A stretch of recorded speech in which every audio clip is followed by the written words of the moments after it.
नमस्कार दोस्तों, मैं आपका आपके परिवार परीक्षा अड्डा पर स्वागत करता हूं। और हम सब का एक ही मूल मंत्र होना चाहिए, और वो मूल मंत्र क्या है कि सफलता का कोई भी शॉर्टकट नहीं होता है। हमें मेहनत करना है, फोकस्ड रहना है तो रहना है। बात समझ में आ रही है? तो आज का हमारा टॉपिक बनता है मैक्सिमम पावर। क्या टॉपिक बनता है आज का हमारा? Maximum power. ठीक है ना? अब सुनिए ध्यान से, इसमें क्वेश्चन किस तरह से पूछेगा। चलिए दोस्तों देखिए, मैक्सिमम पावर पर आधारित कुछ सवाल लिखे हैं और इसको मैं सवाल के माध्यम से ही आपको समझाऊंगा। ठीक है ना? आइए हम समझते हैं और लेते हैं अपना पहला सवाल। फैक्टोरियल 5 में 2 की मैक्सिमम पावर क्या होगी? देखिए ध्यान दीजिए, फैक्टोरियल 5 लिखा है, ठीक है ना, और पूछा है कि 2 की मैक्सिमम पावर क्या हो सकती है। अगर आप इसको तोड़ें, ध्यान दें, 5 इंटू 4 इंटू 3 इंटू 2 इंटू 1। ठीक है, देखिए 5 इंटू 2 का स्क्वायर, 3 इंटू 2 1। ठीक, मतलब 2 की मैक्सिमम क्या घात बन सकती है? 3। ठीक है ना? चलिए, ये मेथड तो आप सभी लोग जानते हैं, लेकिन 124 में पूछ ले तो 124 गुणा 123 ऐसे करेंगे? नहीं, बिल्कुल ऐसे नहीं करना है।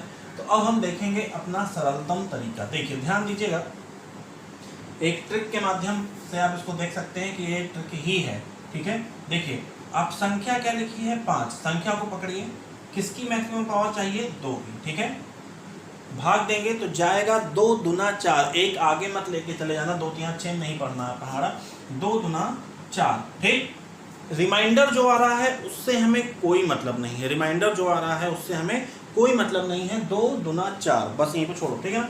फिर देखो, क्या ये 4 जो आया है ये इस 2 से विभाज्य है? बिल्कुल विभाज्य है। 4/2। फिर से करो। ठीक, 2 दूना 4, 2 दूना 4। ठीक है ना? 1 मिनट देख लो, यहाँ पे थोड़ा सा पहाड़ा गड़बड़ा गया है, कोई बात नहीं। देखो 2 दूना 4 करोगे, ठीक है ना? 2 दूना 4 करोगे ना, सही है। क्या 2 कटेगा 2 से? बिल्कुल कटेगा, तो 2 की घात 1। ठीक, मैंने तुमसे बताया कि जब तुम 2 दूना 4 पढ़ रहे हो, 2 दूना 4 जब पढ़ रहे हो तो रिमाइंडर हमारा 1 बच रहा है 5 में। ठीक है, उस रिमाइंडर को भूल जाओ, उससे कोई मतलब नहीं है। ऐसा नहीं कि दशमलव में निकाल दें, दशमलव में निकालने की कोई जरूरत नहीं है। ठीक है ना? 2 आया, फिर इस 2 को 2 से देखो कट रहा है, जा रहा पहाड़ा 1 को बार। अगर पहाड़ा जा रहा है तो फिर से भाग दो। ठीक है, अगर पहाड़ा नहीं जाएगा तो वहीं रुक जाएंगे। जैसे यहाँ देखो कट गया, 1 बार आ गया, अब पहाड़ा नहीं जाएगा। अगर 1 को 2 से भाग करोगे तो दशमलव में आ जाएगा, मतलब यहीं पे रुक जाना। ठीक है, और प्लस करोगे इसको, कितना आएगा? 3। ठीक, अब आप देख चुके हैं कि 2 की मैक्सिमम घात क्या बनेगी? 3। ठीक है ना?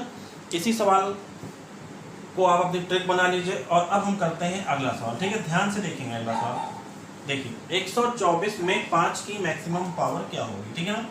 देखो 124 को किससे डिवाइड करोगे? 5 से। 5 दूना 10। ठीक, 5 चौके 20। ठीक है ना? 24 पंजे 120 होते हैं, 4 शेष बचेगा, उससे हमें कोई मतलब नहीं है। ठीक है, देखो फिर 24 आ रहा है, आप इसमें 5 का पहाड़ा पढ़ सकते हैं। 5 चौके 20। ठीक, 4 आ गया, 4 शेष भी बचेगा, उससे हमें कोई मतलब नहीं है। 5 चौके 20, हमने 4 बार पहाड़ा पढ़ा। अब देखो, क्या 4 में 5 बार 4 में पहाड़ा तुम पढ़ सकते हो? बिल्कुल नहीं पढ़ सकते हो, दशमलव में आएगा, मतलब यहीं पे रुक जाओ। 24 प्लस 4 कितना आ गया? 28। मतलब तुम्हारी मैक्सिमम घात क्या आ गई? 5 की 28। ठीक है ना? इसी प्रकार से अगला सवाल आप करेंगे। 270 में 3 की मैक्सिमम पावर क्या होगी? ये सवाल आप करेंगे। ठीक है ना?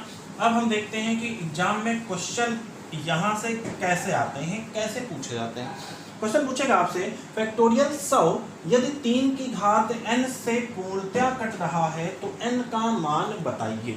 ठीक है, अगर हमें मैक्सिमम पावर का मेथड पता है, ट्रिक पता है, तब तो इस सवाल को लगा लोगे, नहीं तो इस सवाल को लगा नहीं पाओगे, गारंटी है। ठीक है, तो हमारी ट्रिक कह लो, उसे फॉर्मूला कह लो, आप रूल कह लो, कुछ भी कह लो। क्या करना है? हम तीसरे सवाल की बात कर रहे हैं। 100 हमें घात पता करनी है। हम जान रहे हैं कि घात कैसे निकाली जाएगी, 3 से भाग करेंगे। ठीक है ना? तो 3 त्रिका 9, 3 त्रिका 9। ठीक, 1 शेष बचा है, उससे कोई मतलब नहीं। फिर 33 में तुम 3 से डिवाइड करोगे, 11।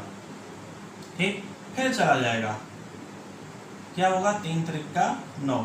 फिर 3 में तुम फिर से डिवाइड कर सकते हो, क्या आ जाएगा 3 एकम 3, ठीक। इसी को आप जोड़ लेंगे, 33, 11 44 और 4 48, मतलब 3 की कितनी घात संभव है, तो 48, मतलब n का मान कितना आ गया है यहाँ पर 48, ठीक है। ये हो गया आपका आंसर, ठीक है। बिल्कुल सेम सवाल यही अगला भी है, और अगला सवाल आपको लगाना है। क्वेश्चन कह रहा है फैक्टोरियल 50 यदि 7 की घात n से पूर्णतया विभाज्य तो n का मान ज्ञात करिए, ठीक। ये सवाल आप करेंगे और इस सवाल का आंसर आएगा आपका 21। क्या आंसर आएगा 21। इस सवाल को आपको करना है, ठीक है ना, बात समझ में आ गई। अगला सवाल देखेंगे आप, फैक्टोरियल 122 को यदि 6 की पावर n से भाग दिया जाए तो ये पूर्णतः विभाजित हो जाता है, तो n का मान निकालना है, ठीक है ना। बिल्कुल सेम सवाल है आपका, एक अंतर है। देखिए एक अंतर क्या है, यहाँ पे आपने 3 देखा तो ये अभाज्य संख्या थी, यहाँ पे आपने 7 देखा तो ये भी अभाज्य संख्या थी, लेकिन 6 देख रहे हैं तो ये अभाज्य संख्या नहीं है, मतलब इसके गुणनखंड बन जा रहे हैं 2 गुणे 3, ठीक है।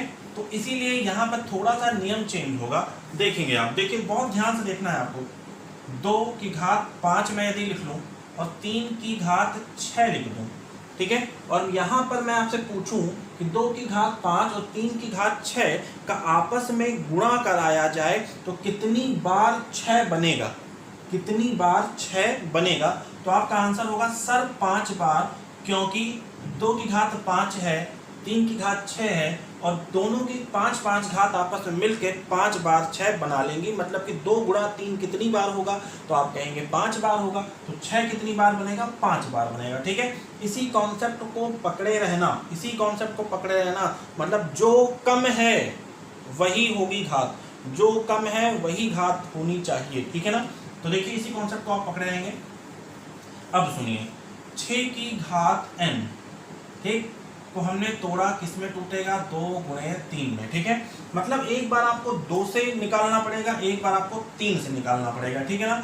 इसका तरीका मैं भी आपको बता दूंगा, बहुत ही आसान है, आप लोग घबराइएगा मत। आपने 2 से इसको भाग किया, 61 आ गया, ठीक। फिर 61 से आप भाग करेंगे, 61 को भाग करेंगे 2 से, कितना आ जाएगा 30, ठीक है। एक बचा है, बोलो उसको, कोई मतलब नहीं उससे, ठीक है ना। फिर 30 को तुम 2 से डिवाइड करोगे 15, ठीक। फिर 15 को तुम 2 से डिवाइड करोगे 7, फिर 7 को तुम 2 से डिवाइड करोगे 3, फिर 3 को तुम 2 से डिवाइड करोगे आएगा 1, ठीक। 3 1 4 7 4 11, 11 15 26, 30 56, 56 और 61 जोड़ देंगे हम, तो हमारा टोटल आ जाएगा 117। कितना आ जाएगा 117, मतलब 2 की कितनी घात 117, 2 की कितनी घात 117। अब हम कराते हैं 3 को निकालते हैं, ठीक है। तो देखो 3 को निकाल रहे आप, देखो 3 चौके 12, 40 3 120, ठीक। फिर 40 को 3 से डिवाइड करोगे 13 3 39, फिर 13 को 3 से डिवाइड करोगे 3 चौके 12, फिर 4 को 3 से डिवाइड करोगे 3 एकम 3, बस रुक जाओ, ठीक। अब 1 में तो कोई मतलब ही नहीं है, प्लस देन प्लस, ठीक है। 40 13 53, 4 57 और 1 58, मतलब 3 की कितनी घात 58 घात, ठीक है। अब जरा देखो हमारा गुणनखंड बन के सामने आ रहा है, क्या आ रहा है, गुणनखंड नहीं माफ करिएगा, घात बन के सामने चली आ रही है, 2 की घात 117 गुणे 3 की घात 58, ठीक है।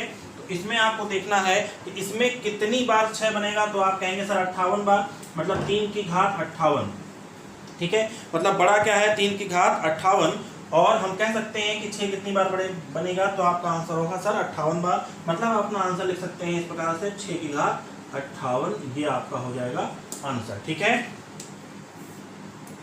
उम्मीद करता हूं दोस्तों ये कॉन्सेप्ट आपको समझ में आया होगा, अगर नहीं समझ में आया तो एक बार मैं फिर से समझा दे रहा हूं, ठीक है ना। देखिए आप 6 हमारा प्राइम फैक्टर नहीं है, इसीलिए हमने प्राइम फैक्टर में इसको तोड़ लिया, 2 गुणे 3, ठीक है। अब सुनिए पुराना मेथड, 2 से पहले इसको डिवाइड करके देखेंगे, फिर हम 3 से इसको डिवाइड करके देखेंगे, बात समझ में आ गई। 2 से आप निकालने हैं, भाग दिए 61 है, फिर से 61 को भाग देंगे 30 आएगा, फिर से आप 30 को भाग देंगे, इस तरह से आप भाग देते हुए जाएंगे तो 2 की कितनी घात बनेगी 117 घात, ठीक है ना। फिर 3 में ही प्रोसेस अपनाएंगे तो 3 की कितनी घात बनेगी 58 घात। अब मुझे आप बताइए, जब 2 का गुणा 3 से मात्र 58 बार होगा तो कितनी बार 6 बनेगा, 58 बार 6 बनेगा, मतलब हमारा आंसर क्या आना चाहिए, 6 की घात 58। तो इसमें n का मान कितना आ जाएगा, 58। बात समझ में आ रही है। इस तरह के सवाल बहुत ही इंपॉर्टेंट हैं, पेपरों में कई बार पूछे जाते हैं और बच्चे कर नहीं पाते हैं। ठीक है, मैं उम्मीद करता हूं कि आज के बाद इस तरह के सवाल आपके गलत नहीं हुए होंगे। और दोस्तों, अगर आपको वीडियो पसंद आ रहा है तो कृपया करके लाइक कर दीजिए वीडियो को। ठीक है, नहीं पसंद आ रहा है तो अनलाइक कर दो, कोई बात नहीं। ठीक है, शेयर करिए, चैनल को सब्सक्राइब जिन्होंने नहीं किया है वो सब्सक्राइब कर लें। ठीक है, और मैं, देखिए आपने बहुत सारे वीडियोस देखे होंगे, ठीक है, सब जगह ट्रिक से भी बताते हैं वीडियोस में। ठीक है, लेकिन इस लेवल का सवाल कहीं नहीं देखा होगा आपने, किसी भी वीडियो में नहीं देखा होगा। ठीक है ना, तो जो सवाल पेपरों में आते हैं वो करें ना हम। बाकी चैनल वाले जो भी हैं, मैं नाम नहीं लूँगा, लेकिन उनका वही एक धर्रा बना हुआ है कि पुरानी चीज़ों को ही रिपीट करते रहते हैं। ठीक है ना, लेकिन अब समय चेंज हो रहा है, बच्चे बहुत स्ट्रांग हैं, पढ़ने वाले लगातार बच्चे, नए नए बच्चे आ रहे हैं। ठीक है ना, तो हम कुछ नया नहीं पढ़ेंगे तो हम एग्जाम में बहुत पीछे रह जाएंगे। ठीक है, तो आज के लिए यहीं रोकते हैं क्लास को। जय हिंद, जय भारत।